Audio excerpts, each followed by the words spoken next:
In 1952, director Akira Kurosawa and star Takashi Shimura gave the world a poignant drama about a man whose death sentence brings him to life. In 2023, we return to Scotland to try a heavily peated blended malt. The film is Ikiru. The whiskey is Mossburn Island. And we'll review them both. This is the Film and Whiskey Podcast.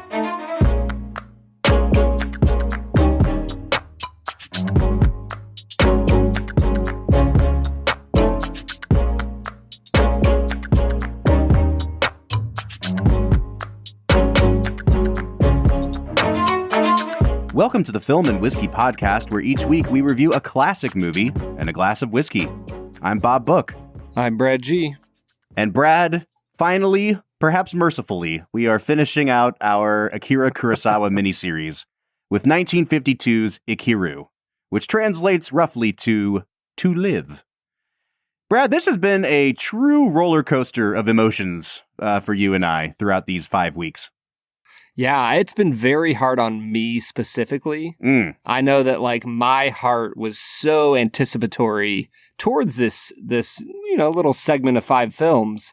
And Bob, I feel like you've just been cool as a cucumber. Nothing's bothered you about anything that I've said. You know, I practice mindfulness and deep breathing, and I make it through. Yeah, I'm proud of you, man. I do love it when we say stuff like, it's been really hard on us, because our job is literally to watch movies and then talk about what we watched. This is not difficult work, folks, but, movies are one of those things. And I know I'm saying something incredibly obvious here, but it's not until you really butt heads with somebody over a movie that you either really liked or really disliked that you realize just how much of your emotions can be tied up in something. The other day, we're recording this a week and a half before it comes out. My wife went to go see Barbie, a movie that I had seen a week prior to her seeing it. She went out with her sisters, loved it, came home and told me all about it. And I wanted to be supportive and I wanted to be nice, but she knew that I did not like Barbie very much, a movie I was very much looking forward to. And we were so at odds that I started to kind of pick up that little bit of defensiveness in her voice when she was like, I hear all your criticisms, but, and then just kind of left like a ... And I knew that behind that ... was just like, but you're a man, so I'm not listening to your opinion on this. So I might employ that one today, Brad. I might just pull out you're just a man, so I'm not listening to your opinion on Ikiru. Yes, clearly the delineating factor between your opinion and mine is that I am a man, Bob. I speak for the women of the world, Brad. That's what they come to this podcast for. That's funny because there's barely any women in this film. That's true. It's pretty much a recurring theme in Kurosawa. Well, anyway, Brad, I have stacked the deck today, hopefully in my favor, because we've brought on a guest that had free reign to pick any movie he wanted to talk about this season, and he picked Ikiru. So something tells me that he at least likes this movie. Here's the thing, Bob. You call him a guest. At this point, this man is basically family. He is a brother. This man is a legend in the film and whiskey world. He sure is. This guy has given us our first platform on the internet to talk about whiskey. He's been hooking us up left and right, meeting folks in the whiskey world. We're talking about Zach Johnston, spirits editor for UPROXX. Zach, how are you doing today? I am doing very well, and I'm very flattered for all those words. My face is red, blushing. Thank you. Underneath that absolutely regal-looking beard. Just gorgeous beard. I mean, seriously, the shape on that thing. Yeah, it's come into its own recently, and I'm liking where it is, and now I'm trying to figure out how to keep it here without it going all backcountry bushy. Well, Zach, before I get myself into any more hot water talking about Barbie and or the women of the world, I want to throw over to you.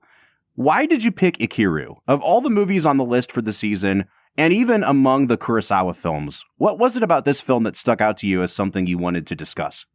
I think that, at its core, this is a film that has a massive resonance. I mean, Rashomon and Seven Samurai are obviously resonant in different ways, but this has a sort of a slyer resonance coming into that sort of awakening that a protagonist gets in a film or a book or a TV show.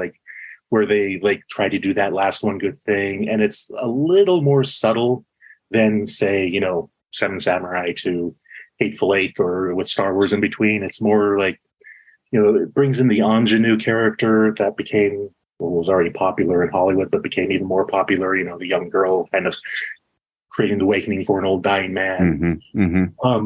But also, such a story that goes beyond Kurosawa, because I think a lot of people are like, oh, Kurosawa did this, Kurosawa did that, and blah, blah, blah. He's the progenitor of all this stuff. And this film is, you know, it's an adaptation of a book, of an adaptation of, and like he's doing things that are very obvious in like already in Soviet and German and American cinema from the 20s. And it feels more like a midpoint for Kurosawa, where he's reflecting a bit more than maybe breaking new ground. And it feels, I mean, given, of course, the story about someone reflecting on his life, it makes sense for him to be a little more reflective in his artistry. But it just is, to me, it's an outlier from the others in such a distinct way.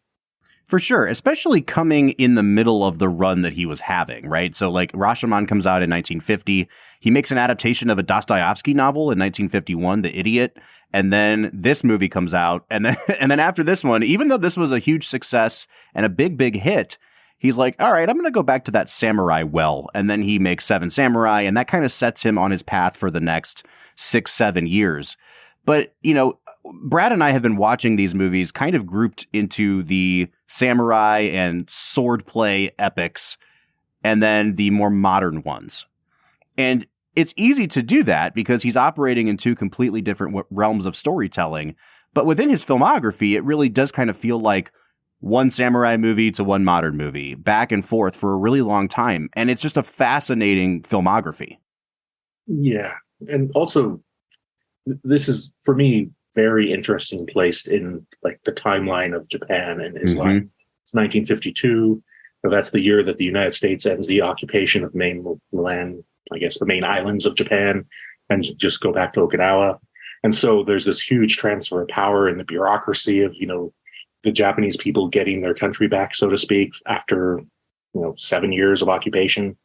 There's a lot of those things hinted throughout, like we'll get into when we talk about the film, but, you know, like when they're walking through the alley of prostitutes, I mean, that's a direct line to something that was created for American GIs, you know, and it's the way that there's different reactions to it from the artist and the bureaucrat and the people, et cetera. And it's sort of it's a fascinating sort of time capsule, I think, as well. Brad, before we move into Brad Explains and start talking about this movie in earnest, I have been to the theater to see the movie Oppenheimer 3 times since it came out. I was not anticipating spending 9 hours watching Oppenheimer, but here we are. I do think it is one of Christopher Nolan's very best films. I think it could be called a masterpiece. And with Nolan on the brain so much lately for me, I really can't think of a better time to be doing these Kurosawa movies, because so much of Kurosawa's especially the 1950s films that we've been watching, have kind of a fractured time frame and narrative, like chronology. And it really is reminiscent of the 4 or 5 Nolan films we watched earlier this season. Like, Memento really does owe a debt of gratitude to movies like this and to Rashomon. And I guess what I'd like to hear you talk about, having now seen all 5 of these movies, Brad, what do you make of that sort of narrative decision? And I mean, especially coming, like 50, 60 years before somebody like Nolan, do you see it as kind of pioneering in the way that it's done? I'm not sure if I could say it's pioneering, just in the sense that I don't know film history well enough to know if this was a common style before Kurosawa, or you know, if as you were saying, Zach, other places in the world were doing things similar to this. So I don't know if it's pioneering. At the very least, it's way earlier. Yeah. I think that's when you kind of have to just think like, all right, what other movies from 1952 have we watched on this podcast, or like thereabouts, you know? And then you kind of do realize this stands out for sure. Yeah, I mean, I think about Double Indemnity. You know, it's not a ton of time travel, but it is a a present day person narrating the downfall of this, investigator. And so, I think there's a place where this has happened in cinema, but he definitely uses it to its full effect in his films. Yeah, and I mean, a lot of this stuff is, seen it earlier in Russian cinema and German cinema in the 1920s, but also Soviet cinema in the late 1940s and early 1950s. Tarkovsky and Bondarchuk and, all those guys were doing similar stuff as well. And it's sort of, you could argue Casablanca has a fractured timeline because they keep going back and forth between Casablanca. And so, but it's interesting. Like, I think we also forget that he was just a filmmaker with peers. He was going to watch Soviet films and German films, and he was just as susceptible to them as Spielberg and Nolan and Scorsese and all those guys are to him. Absolutely. I mean, I think we made that point in our episode about Ron, talking about just how much like German expressionism is in that movie. I didn't expect to watch a movie set in feudal Japan and be thinking about like the cabinet of Dr. Caligari, but it's right there in the text of the movie. And Tarkovsky, to your point. So, at this point, we're just talking past Brad, because I don't know if any of these names mean anything to Brad. So let's put the spotlight. Well, I mean, it's how many Tarkovsky films have we talked about, Brad? Like, I'm not holding it against you. I'm just saying we've got a long way to go in catching up on world cinema after the season where we watched Secondhand Lions, Yeah. How about this, guys? Go and watch all 11 hours of Sergei Bondarchuk's War and Peace. Yeah. And go rewatch the Napoleon trailer with Ridley Scott. Oh, it's like shot for shot, man. There are literally exact same shots from the 60s in Soviet cinema in that movie or in that trailer. Brad, what are your thoughts on watching an 11-hour movie? I was about to say 11 hours. That is... Goes by in a snap. Just a snap. Yeah. If you wanted to do an entire, we can have 32 episodes on that one movie. Sure. Yeah. Let's do a whole season on War and Peace. I want to do a Patreon bonus episode where it's just our DVD commentary on on watching these 11 hours straight through. That could be a good Patreon goal. If we get X amount of Patreons, we watch War and Peace. Saw that film in the cinema on a 70 millimeter projection with 5.9 surround sound. And we had 3 breaks, and it was one of the most enlightening and beautiful cinematic experiences of my life, I will say. Good for you, man. I mean, God bless, go in peace. But I don't know if even I could sit through an 11-hour movie. Well, we had long breaks, so there you go. All right, Brad, it is time for us to talk about this movie, Ikiru. And to do that, we need to throw over to our first segment, which we call Brad Explains. Brad's gonna give us the movie plot with only 60 seconds ticking on the clock. So let's go ahead and hear your take with this little segment that we call Brad Explains. Brad Explains is the part of the podcast where Brad breaks down the plot of the movie that he has just seen, often for the first time. This is one of Brad's first time watches, as all the Kurosawa films are. Brad, you have 60 seconds on the clock to spoil the heck out of this movie. I think you can do it because it's a pretty simple tale, but we shall see. Brad, are you ready? I think I am, Robert. And go. Ikiru is a film about Kanji Watanabe, who is a lifelong bureaucrat who has worked in the public affairs division for 30 plus years, is now the head of the division, and he finds out that he has stomach cancer and is going to die soon. In a search for the meaning of life, he meets a drunken author who takes him out for a night on the town, finds that it does not bring him any meaning or happiness, but rather an intense and profound sadness by the end of the evening. He then tries to become close friends with a young girl who has a vibrant life, realizes that he cannot vampirically suck the life out of her and into himself, and finally realizes that the meaning of life is to build something beautiful for others. So he throws himself back into his work as a public servant and has a park built for a local area of whatever. I guess I don't know what city they're in, Bob. You know, but he has a park built, and he sure does. It covers up a sewage problem, and he's pretty awesome. The end. The end. Ikiru, baby. Ikiru. They should have called the movie Ikiru, baby. I think it would have been a lot edgier, you know? Ikiru, baby. All right, let's dive into talking about the movie. And I think the place that I want to start is the start of the film itself, because the movie opens in a way that none of our Kurosawa films have opened, with a narrator. And the narrator is doing voiceover over a picture of an X-ray, and it looks real bad right from the get-go. I don't know how to read an X-ray very well, Brad, but that one did not look good. Bro, the opening of this is like the saddest alternate universe version of It's a Wonderful Life. That's exactly what I wanted to say. Yeah. I think this movie reminds me of two American films, and I have no idea to what extent Kurosawa did or did not take inspiration from these films, but it really is like the more grounded Japanese version of It's a Wonderful Life, where you are immediately thrust upon with this kind of objective, God's eye narrator who's just commenting on the fact that, hey, our narrator will soon be dead, and here is his stomach cancer growing in his stomach. And, it cuts to a shot of our protagonist working at his desk, looking miserable, and he really just roasts him, man. He goes in on him. He's like, this guy has been dead for 20 years. Look at him. And I wish that Takashi Shimura had a chance to rebut the charges against him, but honestly, they're pretty factual. Yeah, it's a really brutal opening, and I think that's what I like most about this film, is that Kurosawa has absolutely no mercy for any of his characters.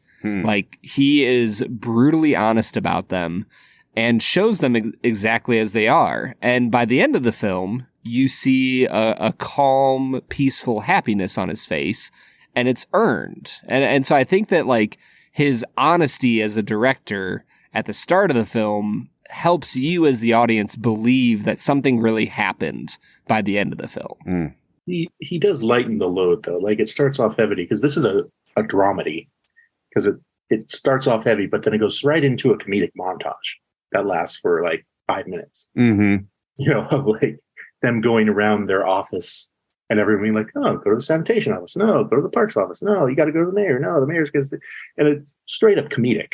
It is it's cut comedically. The music's comedic, and all the way to the point of the councilman who's just he's laughing at how ridiculous it is, and it's so he does have the balance right away, telling you that it's yes, it's heavy, but also it's not going to only be heavy. We're going to have a little bit of fun with this.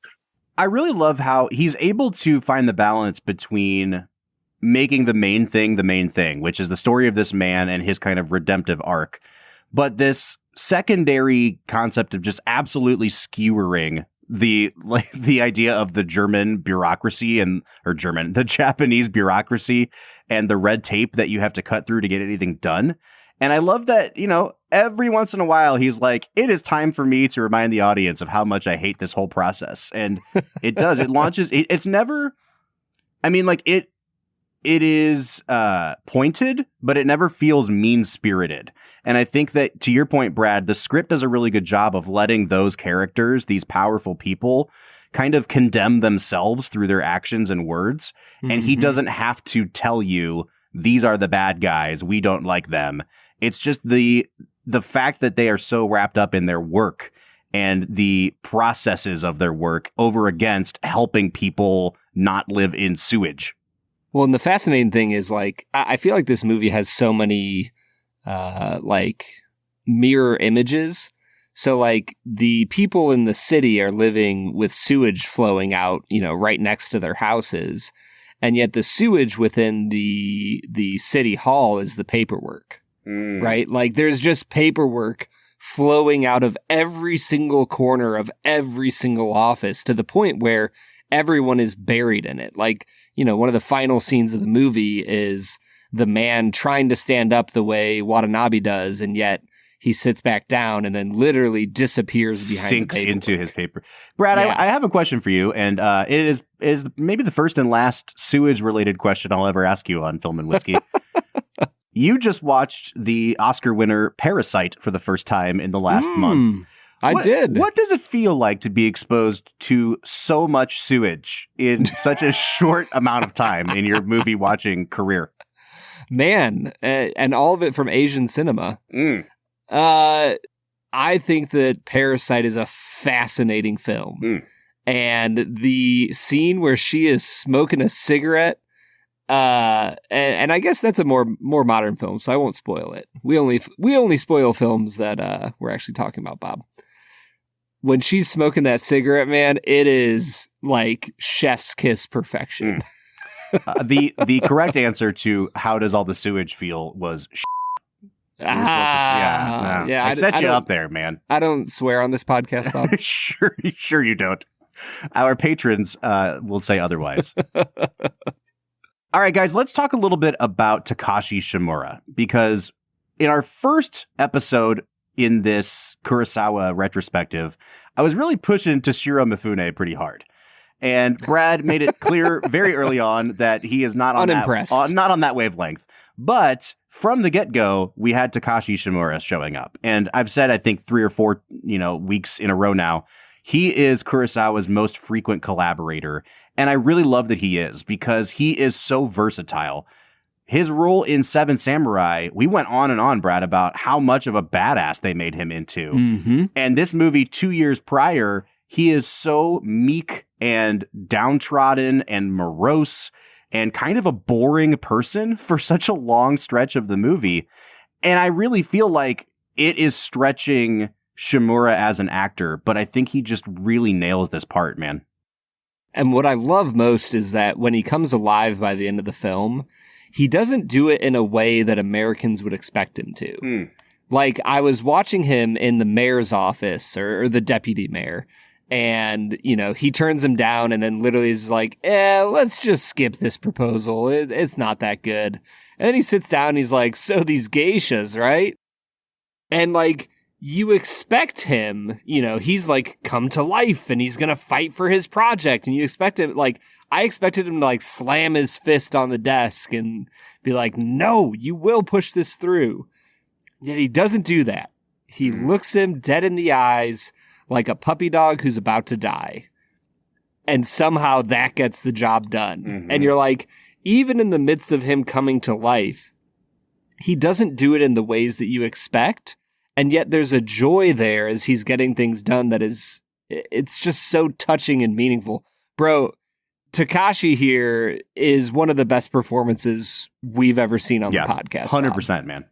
Yeah, he is one of the only reasons this film still works this far, many years from it, in that the emotion he's able to portray in just like a soft glance, like, and you can see through his soul, is incredible. And also makes the film very, very compelling, because you can just, you could almost watch it on mute and just watch him and kind of get the idea of what's going on. Because he does go through these wonderful things, and in a, like, not to skip around, but when he's like out with the girl when she doesn't want to be out, and he's sort of like, he can't even look at her. And when he finally does, the realization that comes over his face, and it's sort of a, wordless, wonderful moment.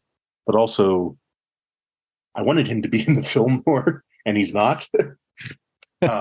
Yeah, let's talk about that. I mean, please finish your point, Zach. But I think there's a pretty big elephant in the room in terms of the structure of this movie. I think you bringing up It's a Wonderful Life is a good parallel, because Capra straight up said that film is about Americans coming home and not knowing who they are, and rather killing themselves than being a shell of themselves. And so it's that whole like, who are we now? And this film really, really sort of screams that who are we now, in that why, like, I feel like with Shimura's character, like, why did we go through all this and we're getting our country back if we're not going to do something with our lives? Yeah. Obviously that's played through the Tolstoy story, but it is that very much like, he's been a shell of a man this whole time, and now it's time for him to stand up and be a man. And you see that slowly, even though the makeup is making him look more ill and sickly, he's still, he's just like standing more as like a full person in each sort of successive scene as he goes along his project. But we don't really get to see all that. Brad, one of the great joys that I've had on this podcast is being able to kind of, the meme of Charlie from It's Always Sunny, where he has like the conspiracy theory board behind him and like yeah. To do that between filmmakers that I never would have thought to connect the dots to before. But, having just watched Unforgiven this season, every time I think about Unforgiven, I think it's a better movie. Like, I'm just really in love with that movie now in a way I never was before. But I keep thinking about that with Kurosawa and how you can't really divorce the genres that he's working in, but B, the time period that he's working in with the actual stories you see on screen. And I've been racking in my brain, over and over. A movie like this, it's really obvious and easy to see what he's trying to say about the country that he's living in at this time. But why does he keep going backwards to these samurai movies? Why is he doing these Shakespearean adaptations? What's he trying to say? And I really love, honestly, I keep coming down in this place of, I think he's really trying to use his career to interrogate the question of what does it mean to be Japanese, especially after World War II? Like, what is a Japanese person? What is Japan? Kind of in the same way that Americans really scrambled and struggled to identify what it means to be an American in the wake of 9/11. I think that sort of traumatic event for the Japanese really did kind of bring up these questions to wrestle with. And in a lot of ways, it's similar to what we talked about last season with David Lean and how he was constantly interrogating the idea of sort of British propriety and like, what is this BS that we all go through? I think Kurosawa is doing something similar, and you can really see it in this movie. I agree, but I find it weird because it didn't happen like that in Germany. And I think part of that was like, why wasn't Leni Riefenstahl given the chance to make movies like Kurosawa was? Like, I never really got that. Like, she was like, only thing she got to do was like underwater diving documentaries in the 70s. and then have generations be like, well, it was the cinematographer anyway. And like all these men who were running the cameras, who were doing the work. It was like, well, she was still making the films. And it kind of baffles me. And I think about that a lot in the way we look at like Italy, especially after the war, where like in The Last Crusade, they're in Venice and it's just like perfect postcard Venice in like 1938. It was like, you realize that was like Mussolini's like focal point of fascism, right? And Venice was horrific in 1938. And it was sort of like, we have this idea. And I think part of that is Kurosawa sort of, I won't say getting away with, but like, being allowed to do what he did in Japan, even though he made propaganda movies for the empire. He was like full on, Japanese stepping soldier making art and propaganda. He still somehow got a pass, and I can't find a good reason why. And it kind of bothers me. Interesting. So we should cancel him now, is what you're saying. Oh, well, this movie would be canceled because it has an ingenue in it. Yeah. Oh, speaking of the ingenue, before we get into the conversation about the narrative structure of this movie, Brad, have you seen the poster, the American poster for this movie from 1952? I don't know if I want to, Bob. So it does not have Takashi Shimura on it at all. There's like black and orange, and then there's just a gigantic photo of one of the like strippers from the Night Out on the Town, and it just says like Ikiru to live. Like exclamation point. And that's the only selling point, is they're trying to make this movie look salacious and scandalous. And I can only imagine Americans going to see this movie in the theater and being like, wait a minute. I think I found it. Is it like black on top and yellow on the bottom? Yes, yeah. Yep. That's not a poster about the movie I watched, Bob. Very interesting marketing technique here. When you think about 1952 Americans with what we knew of Japanese culture, having occupied it, it probably is most of what they knew. Yeah. This is a Don Draper classic right here, this poster. All right. I think, like I said, there is an elephant in the room about the way this movie is structured. And again, we've gotten into spoilers already, but they tell you in the first 30 seconds of the movie that the protagonist is going to die. And he dies midway through the movie. I'd say about an hour and 20 minutes. And so we get a full hour of the movie where the protagonist is dead. And it is kind of a jarring and shocking shift in tone and in narrative, because then from then on, the only times you see the protagonist on screen are when someone is sharing a memory that they have of him. And it becomes a really interesting kind of like piecing together the final months of his life, because everyone is under the impression that he did not know he had stomach cancer, even though we as the audience know he did. And not only do they establish, yes, he knew he had stomach cancer, but you finally get a complete portrait of the man painted not by some omniscient narrator, but by the people that needed most convincing, all of these bureaucrats that worked with him. And I think it's a really interesting narrative choice. And I guess I'll just open the floor up to you guys. Did it work? And if it did, why or why not? For me, I prefer that part of the film. Just because it's better paced. It's a lot funnier because there's a lot of comedic moments between those guys. I mean, the moment where the policeman comes in and you see for the first time that the son and daughter-in-law have been sitting there the entire time while these guys are getting drunk and arguing about who this guy was to literal comedic effect is hilarious. And meant to be, like, it's paced that way, edited that way. And then of course followed by a somber moment. But it was just, for me, I mean, sounds very, very sort of Monday morning quarterbacking, but I feel like today that would have been the movie. Like, it would have been this long sort of dramedy of, office comedy of errors where they're going back over this guy's life, and you have this sort of comedic element of them sitting around as, 12 funny men instead of 12 angry men. And the somber moments would be the flashbacks with him, and it would sort of like structure out that way today. And so it does, I can't imagine what it was like back then, where you're just like, well, that was a left turn. I mean, honestly, it kind of reminds me of Psycho, where you think you're going to follow this protagonist, and then 45 minutes into the movie, she gets stabbed by an unknown force.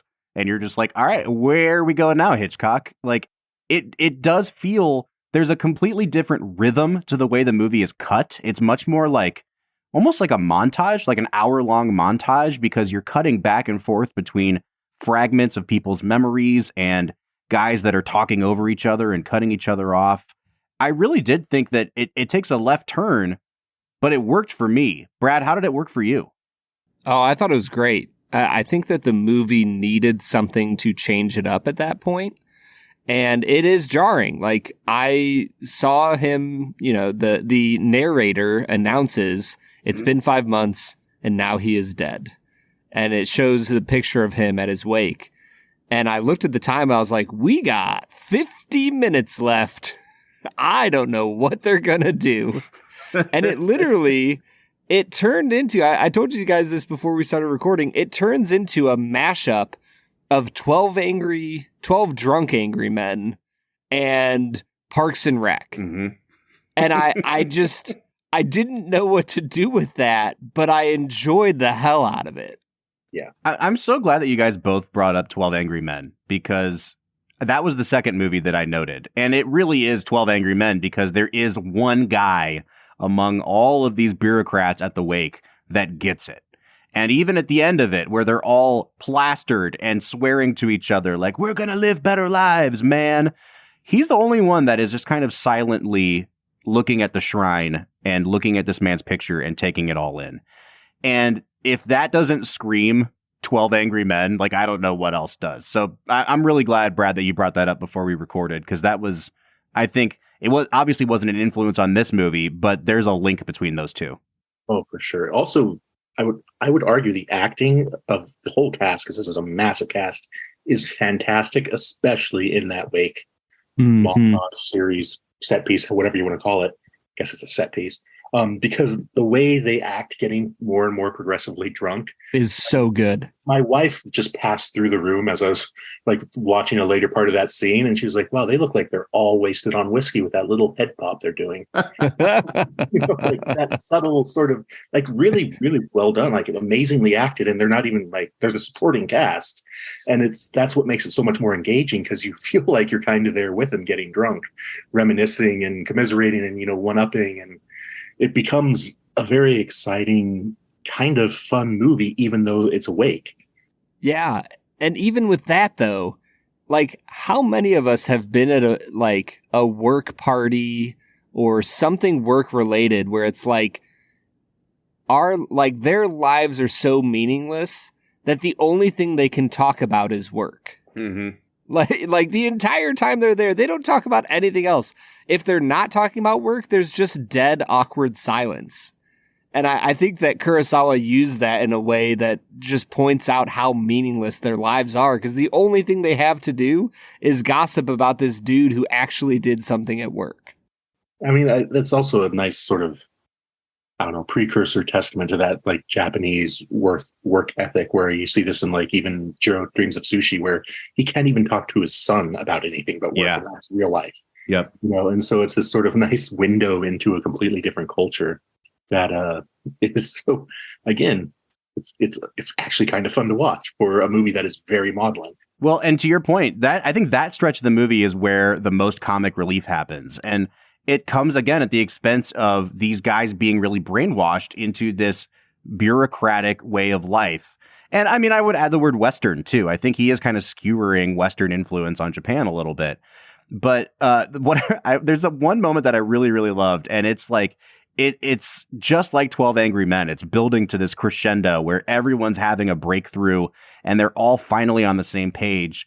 And they're like, anyone who would dare to take credit for this is, you know, so-and-so. And then the one guy's like, just say who you mean. You mean the deputy mayor, and we all know it. And then there's a beat and everyone's silent. And then one guy's like, well, that's going a little too far. And they all pull back again. Like they're almost there and they just can't let themselves have that kind of self-actualization. It's really great. Yeah, it's really like, to me, like I don't, again, I know this is Monday morning quarterbacking, but like if I was sitting there in a writer's room, I'd be like, why isn't this the whole movie? Like this is 90 minutes of gold, you know, like stretch it out, 90 minutes of gold. We're done. Let's get out of here. Lunch, you know, like. All right, guys, I think we have a lot to say about this movie. And I honestly kind of want to leave it on a cliffhanger from what Zach said, because I think it's purposeful why Kurosawa did split this movie in half and what the narrative says about it. But we'll get into that in the back half of the episode. Brad, what do you say you and I skedaddle on over here and try this Mossburn Island? Skedaddle, huh? We're going to skedaddle. let's skedaddle on over, Bob.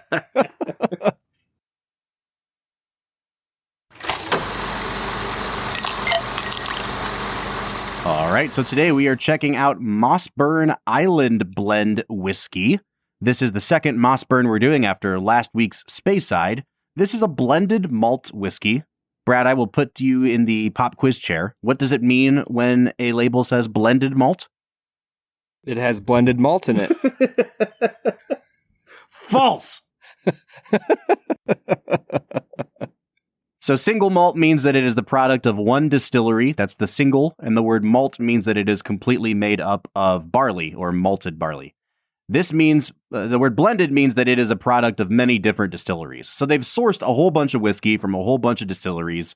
It says that it is from Islay and other Scottish islands, and they have blended it together, but it is still 100% malt whiskey. So it is a pretty inexpensive Scotch, all things considered, but that's, again, because it's not a single malt. So I'm pretty excited to dive in, man.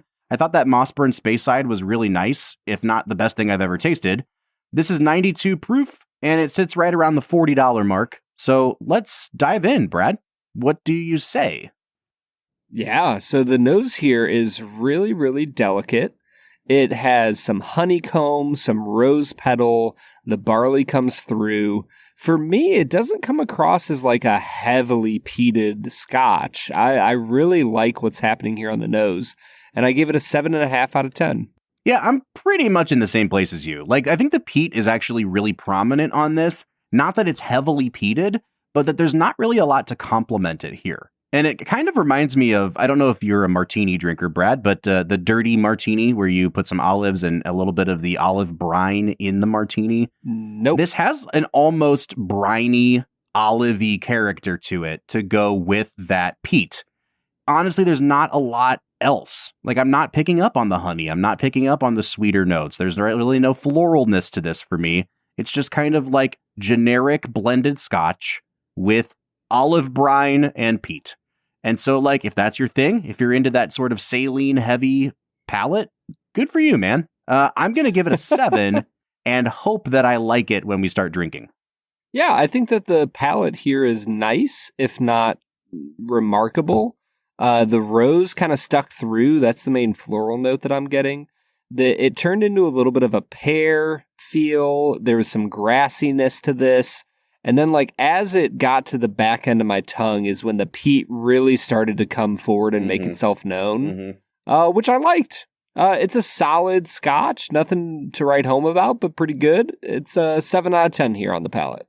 I think the first sip of this is kind of a bear. Like, I wasn't really expecting that.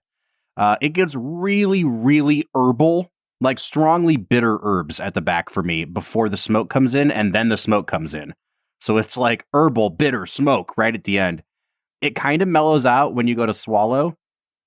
But you're right. The first notes you get are really nice. Very like heathery, honeyed, floral. I like it a lot. And then the back end just kind of hits you out of nowhere. It, like I said, it cools off. It dies down a little bit, but that really doesn't happen until the finish. So for me, I'm going to give it a 7 once again on the palate because it's a little bit too drastic of a change from the front of my palate to the back. I think that on the finish is where this whiskey really starts to stand out. It's got the barley coming through. There's a really beautiful peaty smokiness to this. The pear sticks around, and then it kind of turns into a really nice black peppery spice for me. I really liked the finish a lot. It came up a notch from the nose and the palate. I give it an 8 out of 10 here. I'm going to give it a 7.5. I just think that overall, I'm a little bit lower on this than you are. It doesn't have the complexity of a really great peated scotch. And again, I think it's because they're blending a whole bunch of different products together to make this. It's not bad by any stretch, but it's kind of like one step up from the worst single malt peated scotch we've ever had. Like, I don't know that this is necessarily rising above really good mixer for me. You know what I mean? So I'm at a 7.5. Not bad by any stretch, but definitely nothing to write home about. Yeah, and then we get into balance. I think this is a finely balanced whiskey. It's a 7.5 out of 10. I don't think that there's anything that stands out, but there's nothing bad about it, so it's right in the middle there. I have nothing to add. It is a 7.5 for me as well. This might end up being one of our shortest whiskey segments of all time, Brad. It is fine. This is a very fine whiskey. We are coming up on value. Like I said, I'm seeing it online for around $45 US. I got it once again in the last call section of the Ohio Liquor Mart, and I think it was right around 40 there as well. So it seems to be pretty standard in the $40 to $50 range. I think at that price, this is an okay value. I think I would recommend other things above this. I don't know if they would be peated is the thing. I don't really know of many peated scotches that are going to be under 40. So it seems like this is kind of right in line.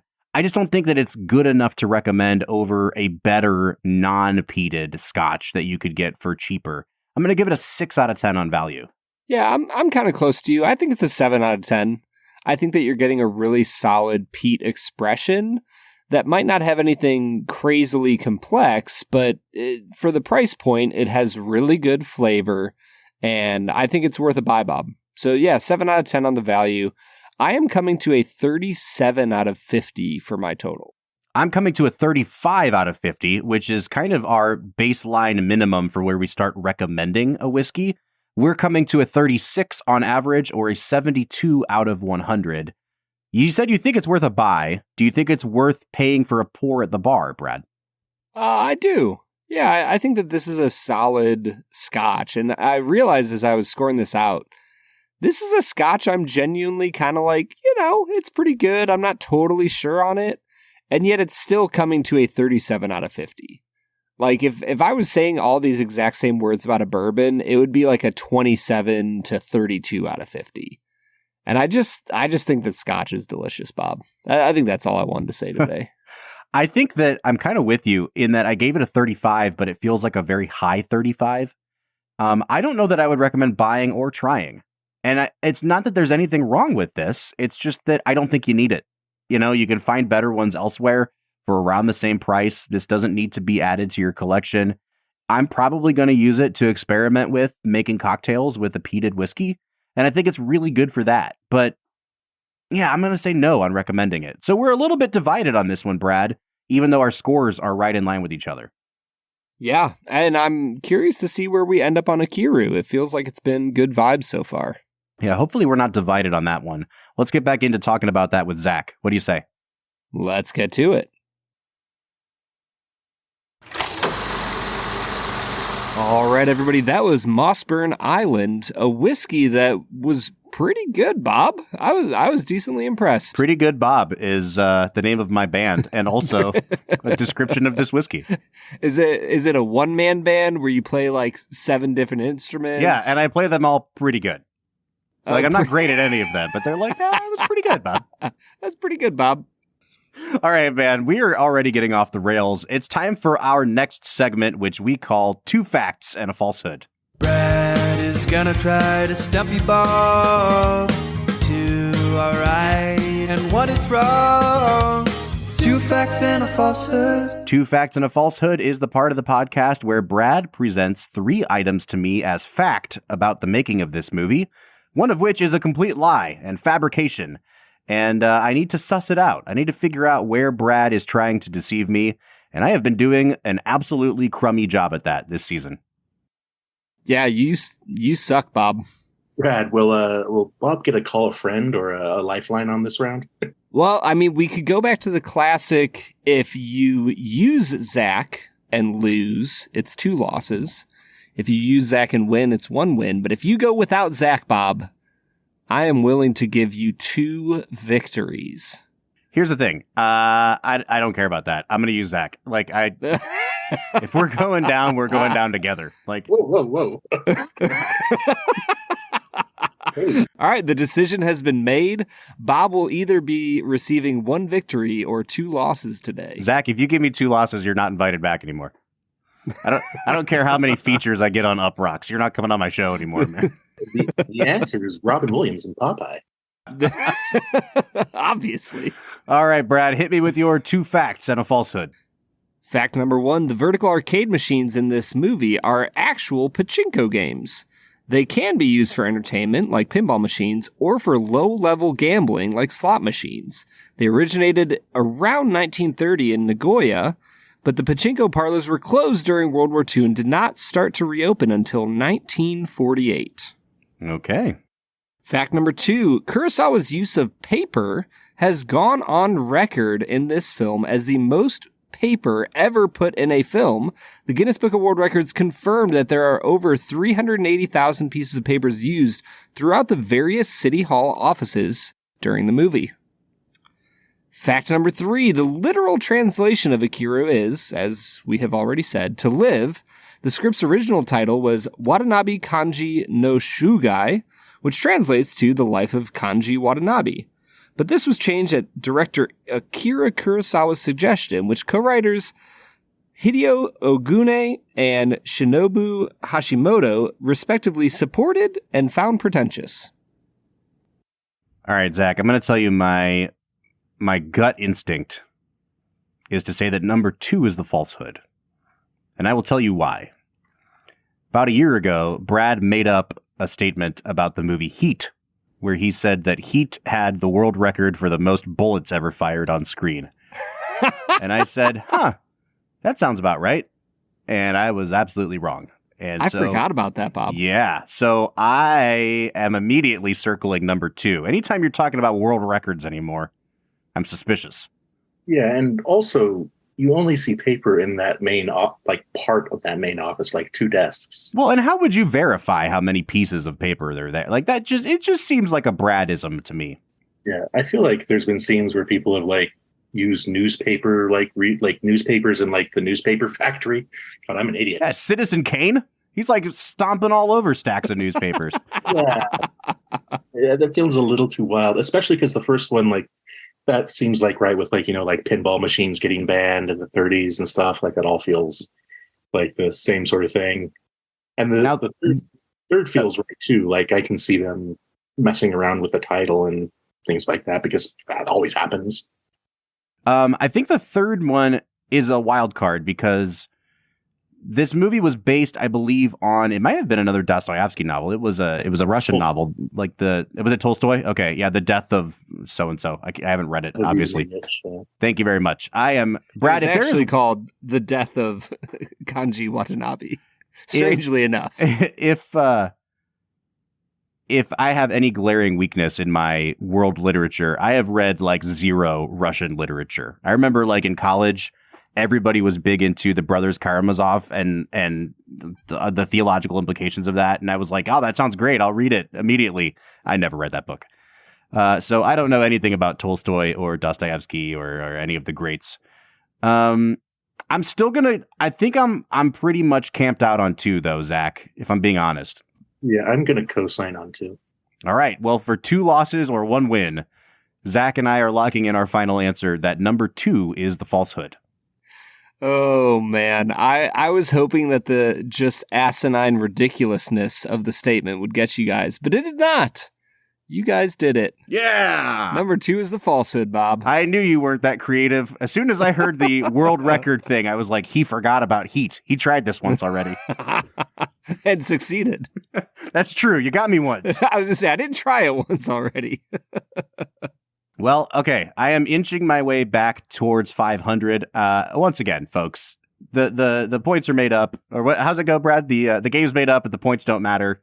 Something like that, yeah. They matter to Brad. They no longer matter to me because I've been mathematically eliminated from the playoffs a long time ago. Oh yeah. I'm sure you have some listeners out there who are keeping like a tabulated score. And like, we need to give like a free Patreon subscription to someone. Like if you don't have to pay us if you keep tabs on how I'm doing at 2 Facts and a Falsehood. Yeah, just keep track of that for us and you're set. There you go. We will cover your $7. All right, let's jump into talking about this movie some more. Brad, where do you want to go from here? I mean, I want to talk about the 2 scenes in which Shimura sings his song. It's so good. The first time he sings it, I wept. Oh, yeah. I like openly sitting in my basement watching this film, just was weeping. And I'm like, this might be the saddest thing I've ever seen.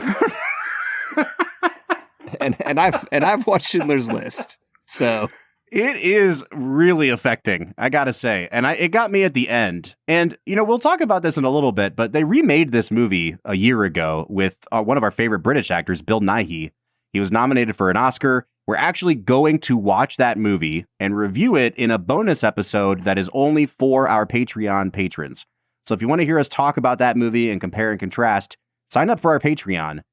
Brad, I said all that to say this. He sings in that movie too, and it is a very similar melody. It's got that old like Irish lilt to it. Mm-hmm. And man, oh man, if I was not a puddle of a man at the end of that movie. It's because it's freaking Bill Nighy. It's almost hard like to believe that someone wouldn't cry on either case. You know what I mean? Like, sort of, it's getting old and sad in my old age, but it is so heart-wrenching. It's his gravity that Shimura has, and Nighy as well, but Shimura, especially in that first scene, when it kind of comes out of nowhere as well, like, because it's like, it's buttoning a section of the film, but it really, I don't know, it just cuts you right. He cuts you right to your soul. Yeah. And despite the fact that he sounds like a dying bullfrog when he sings, yep, like it still gets you. I think that is testament both to Shimura as an actor and to Kurosawa. Like it's a really well-directed scene for sure. Well, and let's talk for just a minute here about the cinematography in this. Because like, Bob, you've spent, 4 weeks now trying to convince me that he's, the greatest cinematographer ever to live. This movie, I get it. I finally see it. I'm like, oh, some of the shots in this film are gonna stick in my brain forever. Like the shot of him through the monkey bars, swinging, singing the song. Come on, man. Yeah. It doesn't get any better than that. Honestly, for me, it was the way he used close-ups and like extreme close-ups on people too. The last scene that he has with his like young female companion where she's calling him a creep and it keeps cutting back to her looking kind of frightened because she doesn't know why he's behaving so weird. And it gets closer and closer until it's like a really extreme close-up on him.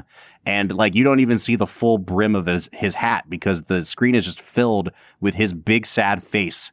And man, oh man, is it a big sad face. And Kurosawa just uses those kind of images in such a profound and really haunting way, honestly.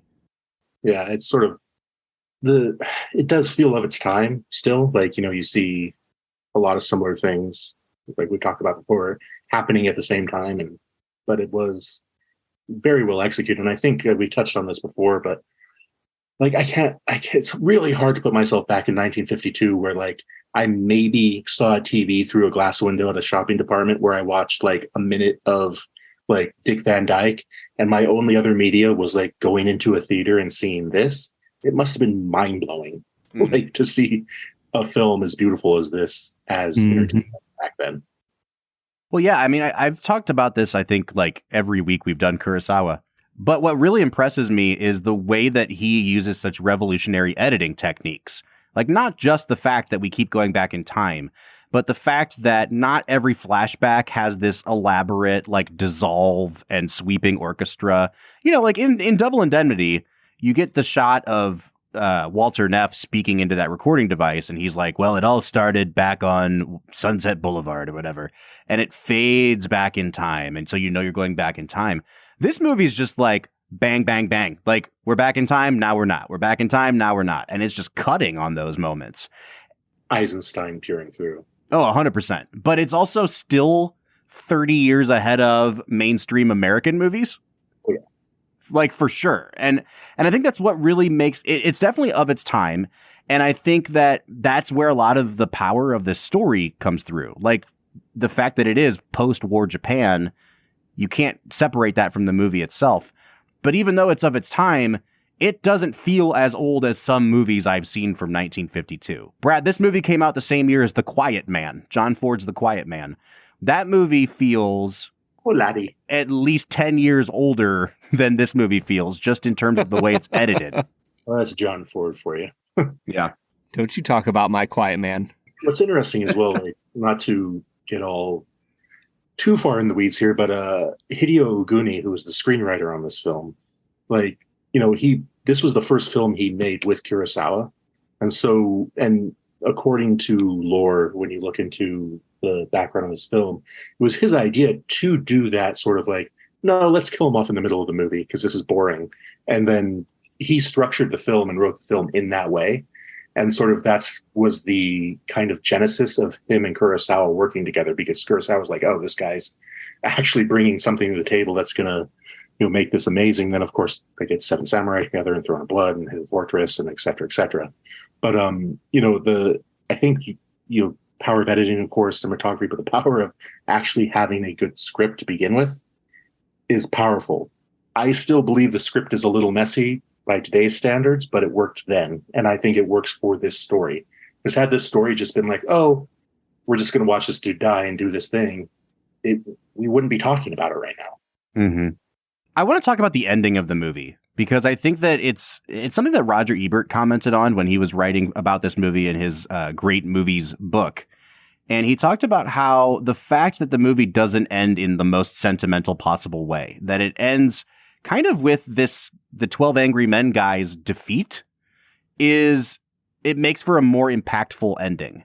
And I agree with that. It's still hopeful, because at the end of the day, even though that guy gets shouted down by those around him, he's still carrying this lesson of Watanabe with him. He goes and looks over the park that's been built. He sees this memorial to this guy's hard work, and you have the hopefulness that he's going to do the right thing. But I think the fact that it still is rooted in the real world and it doesn't go for like the sappiest possible ending. I mean, at least in my opinion, I think that makes the ending even more powerful. Brad, what did you think of the very end of the film? I think it's really meaningful. I think that at the end of the day, this is going to sound really morose, I think. At the end of the day, our lives do not have a massive impact. And like that sounds sad. When I say it, I think what I mean is we don't have a massive impact in the way that we think of the word impact. And it's easy to see this in today's society, right? Like, there's been all these research and, surveys done of like what teenagers want to be when they grow up, and they want to be an influencer, right? And there's just not a chance that enough teenagers will become influencers that it's really meaningful to them, right? Mm-hmm. And so when you look at that, we want to have this big, massive, wide impact on a huge amount of society, and the reality is none of us will probably do that. But what we can have is a deep and lasting impact on a few important people. Yeah. And at the end of the day, like, he weirdly doesn't really have a huge impact on his son and his daughter-in-law. He has it on a guy that he worked with that saw his change in life and said, man, this was meaningful. I need to do something with my life. Mm-hmm. And that's kind of a cool ending. I think it's a very honest ending about how the human experience actually works. It's sort of like the idea, like, true philanthropy and charity is done in the shadows, right? You don't film yourself doing it. You don't boast that you're doing it. And that, the last scene of him looking over that play park where the children are unabashedly having a wonderful time and having pure joy they have no idea who he is or who built it. It doesn't matter. What matters is something's there that brings people pure joy. And we know he did that. And that's enough. Yeah. Yeah. I have a question for you guys before we move into Let's Make It a Double and final scores. And it's the most serious question I will ask all day. My hottest take from this movie. The American healthcare system is kind of messed up. We don't have a very good one. I think I may have finally found a worse healthcare system than America's healthcare system. And that is early universal healthcare in Japan, where instead of telling you your actual diagnosis, they just tell you you're fine and then you die. And I guess my question to you guys is, would you rather get the diagnosis or would you rather just be told you're fine and then die? Wow. Like, is that actually not a bad idea? Or is it the worst healthcare ever? I go with the latter. I want, if I'm going to get that diagnosis, I want to go out swinging at least. Mm. Yeah. You guys are both going down to the red light district. You're not going to... Fun fact, am not heading down to the red light district. Just, we need to make this clear for the entire audience. Yep. Jesus was very, very down with the prostitutes and the downtrodden and those. Yeah, see, Brad? Yeah. I'll go live with them for the rest of my life. There you go, Zach. You have fun with that. My wife will enjoy my company until the day I die. No, I think it would more be I would find a perfect beach in Thailand and just watch the sunset as many times as I could. There you go. Mm. Brad, this is the fourth movie from the year 1952 that we've done on the podcast. So Ikiru, The Quiet Man, as I said, High Noon, and Singin' in the Rain. Bro. What a great year for movies, man. Yeah, that's interesting. What would be your ranking of those four? Oh, gosh. I'm not going to do that right now, but I will suggest a fifth one because I suggested it to you just a few weeks ago after you told me you watched The Bicycle Thieves. I was like, you got to follow it up with my favorite movie by that director. And the movie's called Umberto D. And that movie also came out in 1952. So, like, just an absolutely stacked year for great movies. Yeah. Is Umberto D just as, like, positive and uplifting as Ikiru? It actually might be, like, the perfect double feature for this movie. I'm not going to pick it for Let's Make It a Double, but it is in post-war Italy. It is all about an old man who has been completely left behind by society and ignored by everybody, and it still finds a way to end on, like, a really positive, life-affirming note. And it's like these two directors in two completely different places on Earth basically made the same movie in the same year. It's crazy. Huh. It's like they went through the same kind of war. Yeah, right? Markedly, Umberto D is about 80 minutes flat. That's true. Oh, let's go. See, Zach, now we're talking. Yeah. Now we're talking. The 80-minute movie is truly like God's gift to humanity. It really is. All right, guys, let's get into our final segment of the day, which we call Let's Make It a Double. We're near the end of the episode, so thanks for listening to the Film and Whiskey Show. Let's pair another film with this one, even if it's a struggle. It's our final segment of the day, now let's make it a double. Let's Make It a Double is the part of the podcast where we pair a movie up with this one to make the perfect double feature. I'll go first because it's not interesting or original in any way. Mine would be It's a Wonderful Life. I just think that structurally they're pretty similar. It's a Wonderful Life goes to some really dark places too. And it has this interesting narrative device of an outside observer watching this person get to the absolute brink. And in It's a Wonderful Life, he doesn't die, but you're left with the same message. And it's a message that I was continually thinking about at the end of this movie, which is no man is a failure who has friends. And this guy was not able to make a lot of friends in life, but in death he was. And I think that they both make me cry. They both remind me of what makes life worth living. And so It's a Wonderful Life is my pairing. For me, I'm not going to pair it with something older, Bob. I'm actually going to pair it with something as recently as 10 years ago. I think that this movie would pair well with Kristen Wiig in an ingenue role. I'm going to pair it with The Secret Life of Walter Mitty. I thought you were going to say Bridesmaids for a minute. Bridesmaids. I was like, wait a minute. That is the film that this pairs with. No, I think that The Secret Life of Walter Mitty is like if Kanji Watanabe had somebody step into his life like 15 years into his career rather than like 30 years in. And I think it would make for a fun pairing. I think you should watch Secret Life first and then this. There's definitely a good flow there. But yeah, I think that could be a fun pairing for an evening. I like it. All right, Zach, what are you coming up with? I'm going to go somewhat modern as well. It's a film from 1999. The Matrix. Right. I might know where you're going. I'm interested to see what you say, though.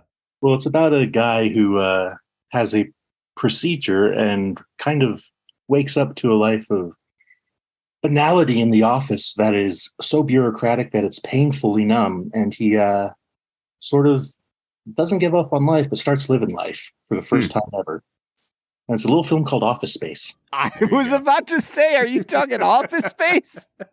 Yes, because there's a lot of similar themes to it. Obviously, it doesn't have the ingenue and the son who hates his father, but it has a lot of just that hardcore bureaucracy and trying to wake up to it and live a life outside of it. And, it ends up being about people getting away from that life at the end, even if it's only Milton getting away with the money and ending up in the tropics.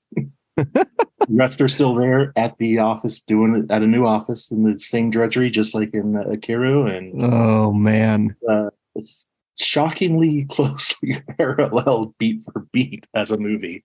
But Zach, it was a nice palate cleanser at the end. Oh man, if you solely rated comedies based on how hard I've laughed, Office Space might be a top 3 comedy of all time. Oh yeah, and flat 85 minutes without credits. Well, once again, look at you picking all the short movies, man.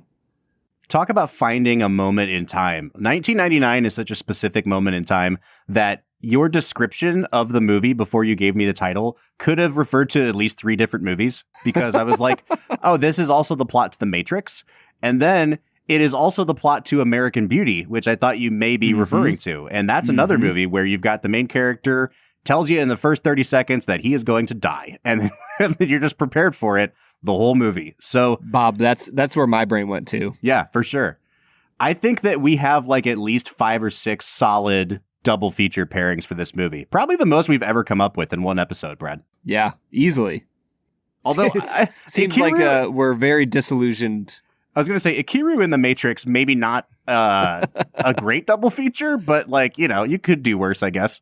Yeah, the scene where they shoot up the lobby, it's just like him building a park for kids.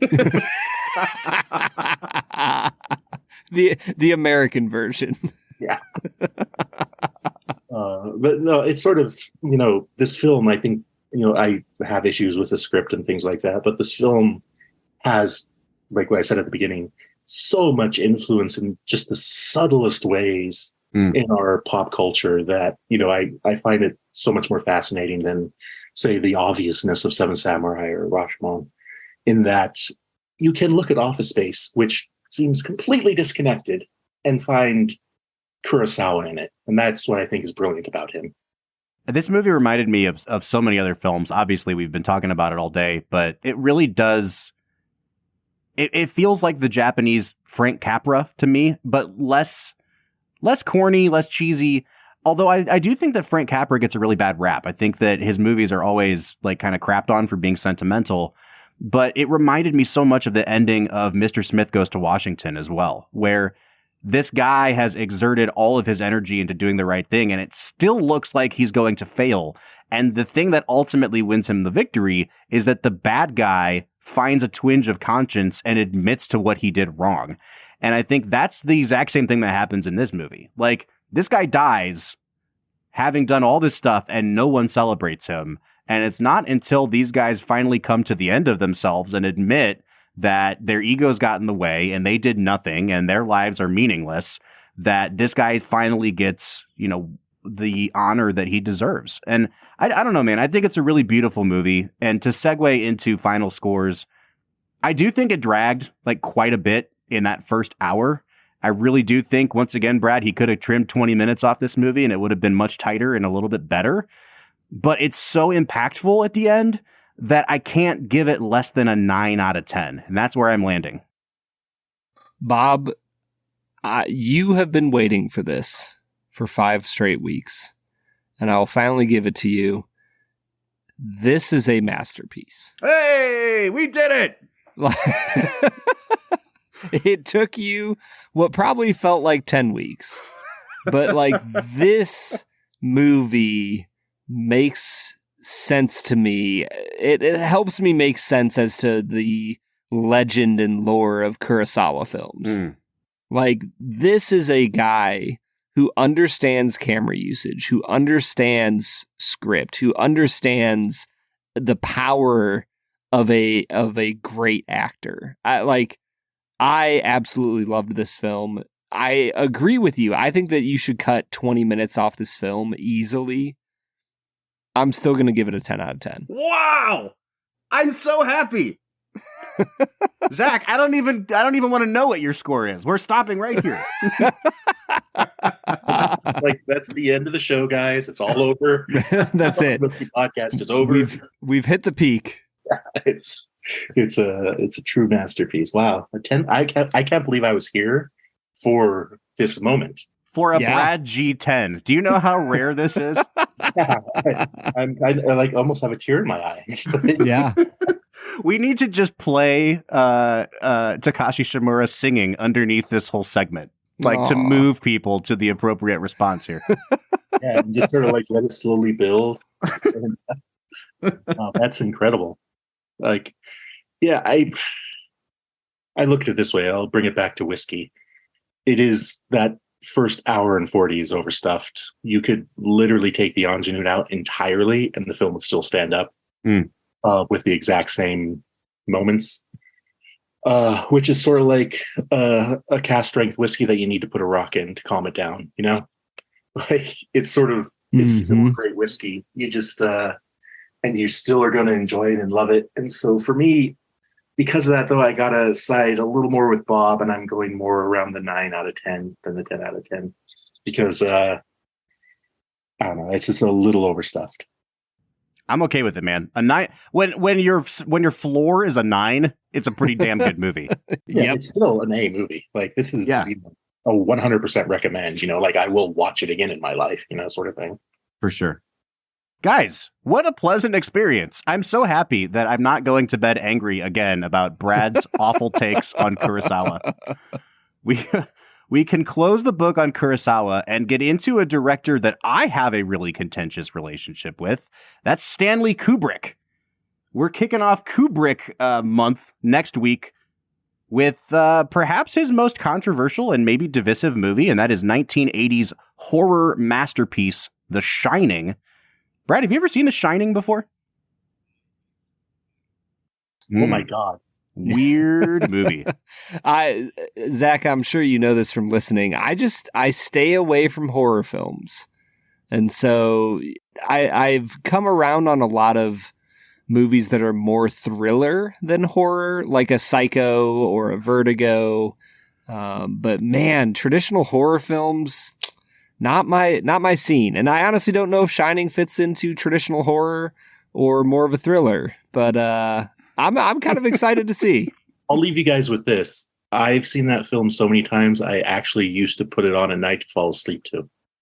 You are a strange bird, Zach Johnston. And speaking of strange birds, I do most of my interaction with you now over on Instagram, but I know that you have a Twitter page. Where else can people find you if they want to start following you and keeping up with the myriad of content that you are putting out there? So, ZTP Whiskey on Instagram and Threads. I'm trying to, see how Threads goes. Then go to UPROXX.com and you'll see my spirits reviews, whiskey mostly, but we just started a new site. So if you go to UPROXX, and if you look at the top, it used to say music, film, culture, live, sports, and video. Now it says music, film, culture, live, sports, drinks, and video. So yeah, it does. Go to UPROXX, click on drinks, and you'll see me there. I would say, guys, if you don't know this, Zach posts at least 7 articles a day. He actually just wrote and posted an entire article while being on this episode. It's fascinating what he can do. What we should be saying is that he is UPROXX Drinks. That is his legal name. UPROXX Drinks is Zach Johnston. UPROXX Drinks Johnston. Zach, we cannot thank you enough for being here with us today, man. It is always a pleasure to sit down and talk with you. Thank you both, and guys, and enjoy Kubrick because I'm going to love listening to it. All right, we'll be back with The Shining next week, but until then, I'm Bob Book. I'm Brad G. And we'll see you next time.